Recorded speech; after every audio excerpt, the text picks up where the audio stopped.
Well, we went from Alpha and Shadow Garden sulking in the corner thinking everything is over to suddenly them being the only monopoly in town and living happily ever after, while Shadow suddenly goes on a couple months vacation to find himself. Well, a lot can happen in an episode, and goddamn, a lot did happen in this one. Hello, and welcome back. In this one, we are indeed looking over episode 7 of the Eminence and Shadow Season 2. And yup, this was a doozy. This was really a doozy. Now, I had a fair amount of criticism in the last episode, which you can guess by the title and the contents of that video, but as expected, they did quickly go back to the whole Shadow is magnanimous and compassionate and great, and everything he does is part of his own grand plan. And in this one, we see, of course, all these things being sorted out to end off this currency arc, or financial arc, whatever you want to call it. I actually expected this arc to go an episode or two longer, but they really just crammed a lot in here. Like, this episode felt like it took forever. Like, even though, of course, the runtime is normal, it really felt like this just kept going on and on and on. Like, so much happened. I was like, what the fuck? Is more happening? Apparently so. Of course, it was very cathartic to see Alpha and Shadow Garden here in the beginning of the episode realize that he actually hasn't abandoned them, and he's obviously, of course, just there being a great leader as usual, because his note gets translated by Eta, which is interesting. I mean, first of all, how in the world can you crack a code using 5 different unknown languages when you only have,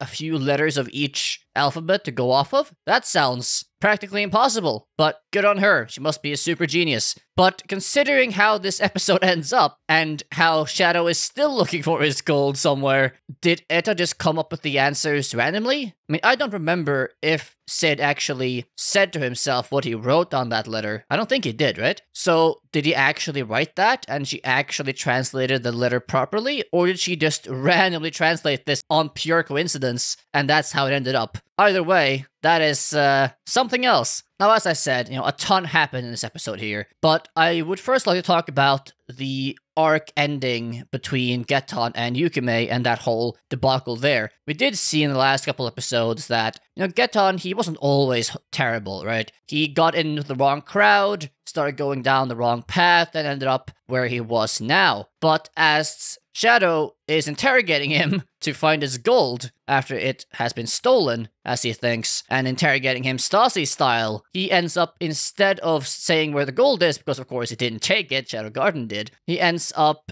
finally saying, that he just wanted to protect Yukime, protect his people, their people, and be strong enough, have the power needed to not have to rely on anything else, to be able to not have things taken from him or from Yukime, etc. I mean, clearly he still cared deeply about Yukime, and there was a lot of history there, even though they parted in a very sore way, and how he, in the end, really just wanted that power that Shadow has to be able to protect the things he cared about. And if he would have had that power, things would have turned out differently. And in the end, Geton seeming more like a victim in the end than a evil sort of person. But of course, he has done plenty of evil things, and you can't excuse that no matter your motivations or what you started out as trying to do. But it does definitely humanize him, and it does make him relatable in some regards, at least how he started out, and how, of course, the best intentions can turn into very awful, dire, bad consequences. So I did quite like seeing that, and it was nice to see, that whole, let's say, interpersonal relationship and strife come to an end and get resolved in a,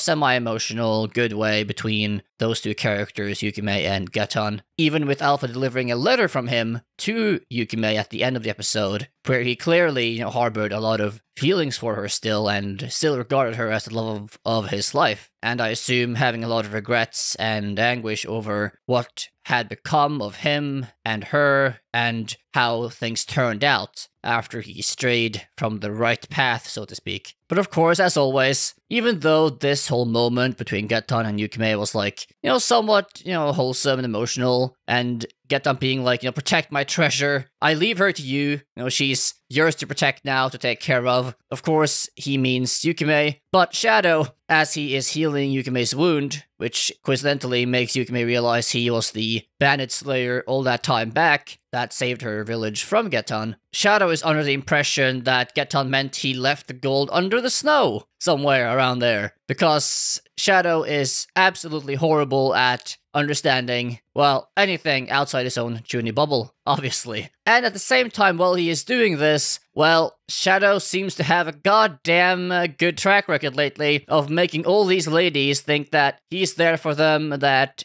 he cares about them, and he's such a compassionate guy, while in the end, he's just after the gold and just after the money. We saw this back in episode 3, when Sid was out there just talking about how he couldn't lose a single one. Of course, him referring to the gold he had stolen, but Beta, of course, thinking it was her and the other members that he cared about there. And once again here, with Yukime, the same sort of misunderstanding happening. Sid is quite good at making those. Even after the fact, when Yukime goes off the train and talks to her underlings there, and they ask her, how it happened, where is John Smith? And Yukime, of course, thinks that since Sid is such a compassionate guy, he has gone to do a proper burial of Geton. While no, of course, he's just letting him rot in the snow. He is digging for his gold that he thinks is there. And, well, all's well that ends well. So in the end, as Shadow Garden reclaims all the gold that Sid got, and Sid is none the wiser, yet anyway. He just thinks that Geton stole the gold, and it's now hard to find. We end up with Shadow Garden, with Alpha as the representative, partnering with Yukime to basically now have a complete monopoly of the legal industry and the illegal industry in the entire country. So Shadow Garden has just made itself the undisputed ruler of this nation in practice, as if you have any knowledge about how these things would play out in any sort of setting like this, well, when you have a pure monopoly on commerce in both the legal and illegal markets, well, you basically have control of everything. So I'm interested to see how they end up going from there, what they end up doing with that, if anything, or if they're just not really going to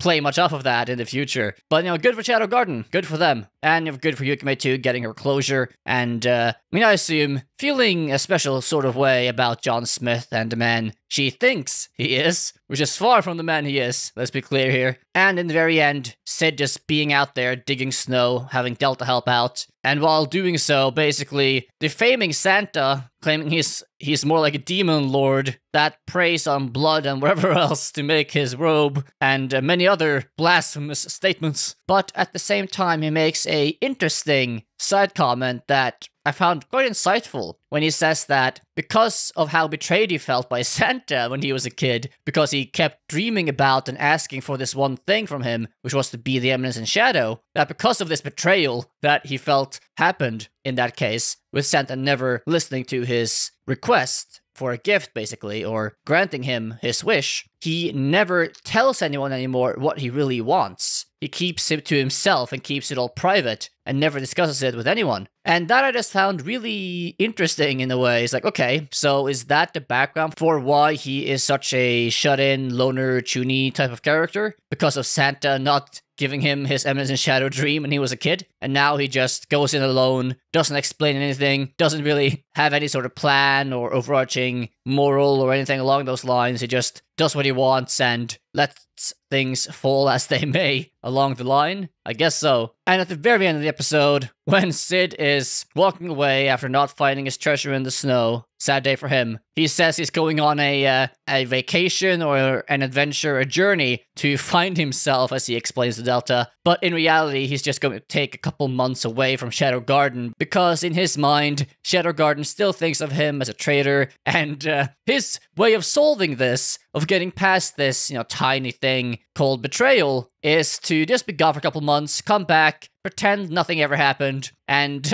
just exasperate them into giving up and forgiving him, I guess. It's like, wow, dude, that is his surefire way at never losing at interpersonal relationships. That's not a strategy I've ever tried doing, but okay, Sid, okay, you go for that one. of course, in the end, it will work out because in reality, Shadow Garden has already forgiven him, and he doesn't need to take a time away because they think he is the magnanimous, benevolent, compassionate, amazing leader they have always had, and he just did this because he had to save them. But hey, in Sid's mind, I don't even know what's going on half the time. Like, he is so detached from the realities of any situation. It's hilarious, but I don't know, at this point, it starts getting sad almost, I feel like, with how detached he is from what's actually happening around him. But he didn't get his dream fulfilled in the end. He didn't get his mountain of gold to form his own company, and then have Shadow Garden basically govern it, making it Mitsugushi X2 or version 2. Even though practically, of course, in reality, he already owns Mitsugushi and controls Shadow Garden, and everything they have is his, practically. But he doesn't see it that way, and again, it's just so many misunderstandings, so many things just being understood differently by different parties, and it's just the same old, you know? While Sid is none the wiser to what is really going on around here. And then Delta, of course, after Sid has left for his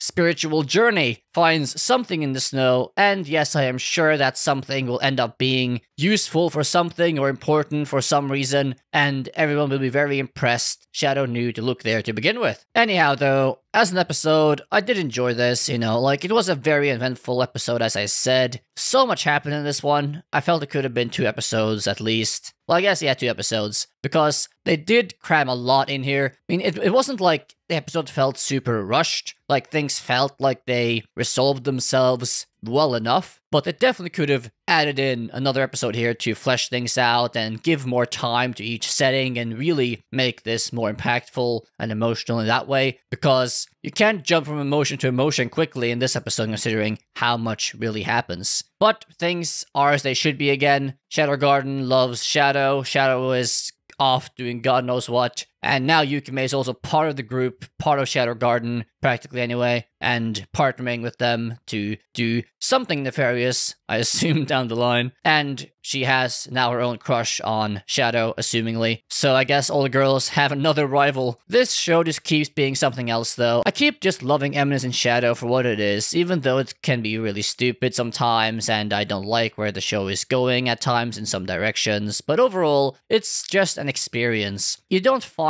power fantasy like this anywhere else. I can't remember any power fantasy ever that has really drawn me in this specific way that Eminence and Shadow has, and it keeps just being one of the highlights of my week whenever a new episode drops, and this one was no exception. Anyhow, though, what do you think of this episode or this video? Leave those comments down below. I read and respond to all of them. And of course, if you enjoyed this video, please do like, subscribe, and hit the notification bell to support this video, my content on this show, and this channel as well as a whole. That being said, I hope you have a good day. If you didn't catch my review of last episode, click on this video right here, and keep watching more anime. Bye-bye.